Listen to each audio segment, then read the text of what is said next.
L'Assemblée nationale et le Sénat ont achevé leur 6e session ordinaire administrative ce 13 août 2019 dans un esprit d'optimisme de la relance de l'économie congolaise. L'accord conclu avec le Fonds monétaire international représente un élément clé pour les parlementaires de partager cet espoir à tous les Congolais. De ce fait, 15 lois ont été adoptées à la Chambre basse du Parlement au terme des travaux.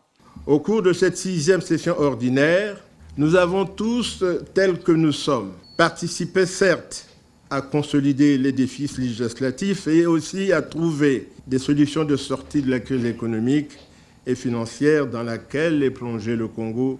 Le Congo se doit en effet de tenir les engagements que préconise cet accord, lesquels engagements sont d'une grande rigueur et d'une complexité certaine. La facilité élargie du crédit accordé par le FMI a aussi préoccupé la Chambre haute du Parlement qui, à son tour, a adopté 14 lois pour l'amélioration de la gouvernance dans le pays.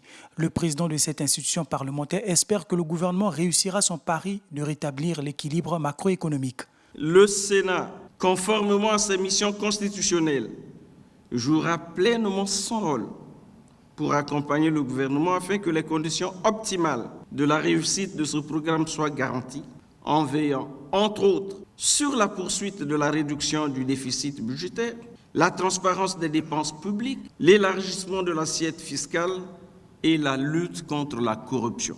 Les 70 jours de la 6e session ordinaire administrative du Parlement, marquée par les élections sénatoriales partielles dans 4 départements du pays et la tenue à Brazzaville du sommet parlementaire panafricain sur le financement pour la lutte contre le VIH-Sida, ont au total connu 29 affaires, dont plus de 10 renvoyées à la session prochaine.